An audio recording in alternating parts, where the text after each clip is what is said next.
Non, mais c'est clair qu'il y a eu aussi, de la part de certaines enseignes, une façon de se démarquer. Donc il faut le reconnaître. Et donc à partir du moment où vous dites, nous, on défend votre santé, et d'ailleurs on a supprimé, alors c'est assez amusant parce qu'aujourd'hui, tout ce qui est bon, c'est tout ce qui est sain. Ça devient invraisemblable. Pour nous, nutritionnistes, on est dans l'anti-nutrition totale. On va organiser une journée nutrition, nos journées nutrition à Pasteur en 2014, sur les régimes sans et sur le sang. C'est-à-dire que sans SNS. C'est-à-dire qu'aujourd'hui, ce qui est bon, c'est de ne pas manger. Pas manger de viande, pas manger de beurre, pas manger de lait, pas manger de fruits, de légumes, sans doute s'ils sont pourris, pas manger tout court, le jeûne. Bon, voilà. Donc voilà, l'étiquetage, c'est sans. Et donc ça permet de se démarquer. C'est très ennuyeux parce que c'est une pédagogie qui fait mouche, effectivement, parce qu'elle est à nouveau simple, elle marche, elle plaît, mais c'est pas nouveau, on va pas dramatiser. On a eu le 100 calories pendant des années, on a eu le 100 sans sucre, sans graisse, etc. Bon, c'est très difficile en nutrition de faire passer des idées simples parce que justement, ce que je dis toujours en boutade, pourquoi est-ce qu'on fait des études pour arriver à la conclusion qui est toujours la même? Vous savez, manger un petit peu de tout, ça va, il se passe rien de mal. Et ça plaît pas. Et il y a toujours malheureusement des gens qui veulent se faire remarquer, alors on critiquera personne, en disant, moi, j'ai trouvé le régime super, qui marche dans tous les coups, qui guérit tout, ça marche tout le temps, vous n'avez plus rien après, ça guérit le Parkinson, la sclérose en plaques, les maladies inflammatoires, le rhumatisme, la polyarthrite rhumatoïde, les maladies cardiovasculaires, et tout. Voilà, donc beaucoup d'ignorance. En même temps, il est vrai que, comme notre discours à nos scientifiques est complexe, et comme on rajoute toujours une couche en disant, vous savez, c'est pas l'oxydation, mais c'est l'inflammation, mais vous savez, c'est pas l'inflammation, c'est ceci, cela, tout se tient. Alors, ça me faisait... Je souriais parce que votre histoire sur les embryons et l'acide palmitique, c'est incroyable. C'est pas passé à frontière, C'est pas comme le... Bon, j'ai rien dit. C'est pas passé à frontière. En Belgique, je crois, c'est en Belgique, aux Pays-Bas, les vaches qui mangent de l'acide palmitique sont infertiles. Et c'est extraordinaire, des études comme ça, quand même. Vous avez déjà vu une vache qui mange de l'acide palmitique? Voilà, et on en déduit des conclusions. Une vache mange des acides gras polyinsaturés essentiellement dans son herbe, dans son foin, n'est-ce pas, monsieur l'agronome? Donc, on peut faire dire n'importe quoi aux gens, c'est incroyable. Moi, je pense vous poser une bonne question. Pourquoi, à un moment donné, il y a une controverse? Et pourquoi, effectivement, on dit que quelque chose est dangereux pour la santé? Je pense que la santé, et je reprends l'exemple des OGM, sur lequel... J'ai passé une partie de ma vie professionnelle d'abord, puis parlementaire par la suite, et longtemps. À tel point qu'on est un peu blasé du sujet. Quand un sujet, dans tous les cas, on ne le fait pas évoluer. On fait des lois qui ne servent à rien. On a fait une loi de 2008 qui ne sert absolument à rien, sauf à la création du Haut Conseil des biotechnologies. Et c'est tout. Donc la santé est le prétexte, car on ne veut pas prendre de risques pour manger. Est-ce que vous connaissez quelqu'un qui veut prendre... On veut bien prendre des risques pour se soigner, mais on ne veut pas prendre de risques pour manger. Si on vous dit donc que quelque chose est dangereux, immédiatement, le sujet va porter. Et en réalité, la représentation, à mon avis, de la population générale sur le sujet, il faudrait faire une enquête, sur le sujet de l'acide palmitique. C'est une représentation qui a bien d'autres. C'est pour ça que j'ai dit l'exemple des orang-outans qui disparaissent dans la forêt indonésienne. L'environnement, mais je vais laisser Catherine en parler, c'est un sujet. La déforestation, c'est une représentation. La commercialisation, et moi je regrette, s'ils sont dans cette salle, je suis partisan de l'expertise publique collective contradictoire. S'il y a des gens, des sociétés, il faut qu'ils parlent. C'est-à-dire, il faut qu'à un moment donné, il y a des confrontations de points de vue dans des débats comme celui-ci. Autrement, ça ne sert à rien. Et la représentation des grandes sociétés qui, finalement, n'hésitent pas, à un moment donné, à employer des technologies pour modifier des produits. Par exemple, le croustillant, aujourd'hui, le feuilleté croustillant, les spécialistes savent que ça vient des trans.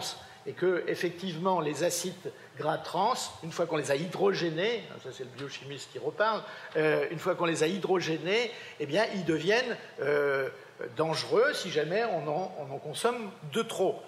Et le Nutella a été, c'est Madame, vous l'avez dit, a été une représentation de la même manière, j'ai dit volontairement la taxe Nutella, parce que Jean-Marc Ayrault a dit en Malaisie, à l'issue de son voyage, qu'il fallait ne pas aller vers une taxe Nutella à la française, pendant le voyage en Malaisie. C'est ces représentations qui font qu'à un moment donné, les gens décident, mais les déclics sont des déclics en matière de santé. Plus vous écrivez de sujets comme quoi il y a incertitude en termes de santé, et ça suffit, les gens ne vont pas prendre de risques. Et là, vous aurez un jeu de rôle entre diverses associations. Et je terminerai, vous avez totalement raison dans les interventions. Il y a 2 points majeurs. Un point sur lequel l'Office travaille actuellement, l'Office parlementaire, c'est la médecine personnalisée. On n'est pas dans la médecine. Mais la médecine personnalisée, la nutrition personnalisée, c'est 2 sujets de demain. 2 sujets de demain. Parce que on ne réagit pas de la même manière. Vous avez dit encore une chose très importante, et Madame l'a dit aussi dans sa question, personne ne sait qu'on fabrique de l'acide palmitique. Et vous avez même dit quelque chose de très important, c'est que si jamais on est à un régime à la diète, on va en fabriquer, ça peut être plus dangereux. Donc la médecine personnalisée, la nutrition personnalisée, c'est les voies de la médecine de demain. Et en tout cas, on commence à travailler là-dessus au niveau de l'Office. Pour moi, l'origine, elle est environnementale, parce que vous savez que les ONG installées dans un certain nombre de pays, et moi je connais l'Indonésie, ont essayé d'alerter sur la déforestation. Et comme ça ne fonctionnait quand même pas des tonnes, eh bien ils ont saisi cette idée de c'est dangereux pour la santé. Alors quand on est en Indonésie, les Indonésiens qui mangent de l'huile de palme depuis le début du XXe siècle, puisque avant il n'y en avait pas, ils ne sont pas particulièrement malades, et quand ils sont malades, c'est parce qu'ils mangent tout frit. Alors là, moi je ne suis pas nutritionniste et je ne suis pas scientifique.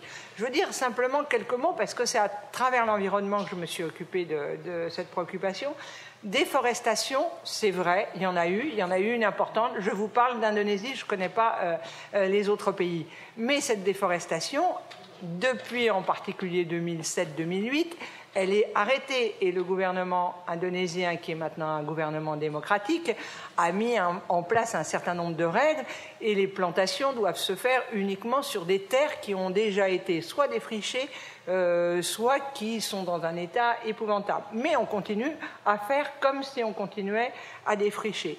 Deuxièmement, il y a une réalité. La réalité, c'est qu'en Indonésie, il y a 240 millions d'habitants, et qu'en Indonésie, il y en aura 400 millions à la fin du siècle. Alors, les orang-outans, les forêts, il faut bien être clair, il y a 17 000 îles en Indonésie.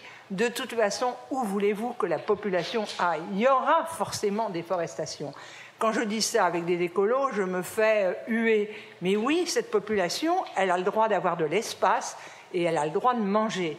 Et quand j'ai voulu la dernière fois en Indonésie, dans un voyage organisé par l'ambassade d'Indonésie, j'ai dit je ne veux pas voir les plantations, je veux voir des petits producteurs. Quand j'ai vu des petits producteurs qui m'ont expliqué, je ne parle pas le bahasa, mais il n'y a pas de raison qu'on en doute, qui m'ont expliqué qu'ils crevaient la faim, qu'ils étaient dans les rizières, que le gouvernement leur a donné 2 hectares et que maintenant, non seulement ils mangent, ils ont une maison et leurs enfants vont à l'école, eh bien, que voulez-vous? Moi, j'estime que les Occidentaux, quand on est en train de tenir ce type de discours, c'est absolument scandaleux, parce que c'est l'avenir des populations qu'on met en cause, c'est dire à un certain nombre de personnes, et que ce soit la Malaisie, l'Indonésie ou dans les pays africains, ils sont pas riches, ils meurent de faim, ils sont encore sous le seuil de la pauvreté, c'est leur dire vous pouvez mourir, parce que nous on veut garder de l'espace, et on veut garder de l'espace pour les orang-outans qui de toute façon sont en voie de disparition. Et le problème des orang-outans, c'est qu'il n'en existe que dans 2 endroits au monde, en Malaisie et en Indonésie. Et c'est la raison pour laquelle l'orang-outan est devenu le symbole de cette lutte. Mais moi je dis, pensons aux populations. Et dernier élément, et je m'arrête, Jean-Yves a évoqué le CIRAD. J'ai été voir le CIRAD installé en Indonésie sur des plantations qui fait des expériences en réel. D'abord, ils ont des plantations qui sont beaucoup plus écologiques que n'importe quel céréalier que l'on voit en France, en utilisant des hiboux qui vont tuer les rats plutôt que de mettre de raticides, en utilisant un certain nombre de plantes qui vont faire fuir des insectes, et ils sont en train de travailler sur de l'huile de palme qui contiendrait moins d'acides gras. eh bien moi je dis que l'avenir, il est là. Mais il n'est pas de dire il y a une population qui va mourir et toute cette population qui achète, parce que la population qui achète, c'est l'Inde et c'est la Chine qui consomme 80% de l'huile de palme. Alors, la population, elle se développe et elle a besoin d'acides gras, elle a besoin de graisse et c'est là qu'elle les achètera. Juste un commentaire, toujours pour monsieur le journaliste. Je crois qu'un des éléments centraux de la réponse qu'on peut vous faire, c'est que notre société, d'une manière générale, n'apprécie pas de manière objective, on va dire, et rationnelle, la notion de risque et de bénéfice-risque. On le voit en médecine en permanence. Si la presse peut aider dans ce domaine, c'est en produisant des données, en produisant des données mathématiques, des pourcentages, des écarts-types, expliquant ce que c'est, parce que ça, il faut l'expliquer, il faut dire que nous vivons dans un monde de risques et que le risque est inséparable de la vie. Ça, c'est quelque chose qui est très difficile à faire passer. Et quand on prend un traitement, quand on change une alimentation, eh bien, il faut vérifier que le risque n'est pas supérieur au bénéfice qu'on en escompte. Donc cette problématique, elle est extrêmement difficile. Elle passe un petit peu mieux dans les pays anglo-saxons parce qu'ils ont quand même une culture de cet élément du bénéfice-risque. Nous, on a un peu moins cette culture et c'est un élément de réponse.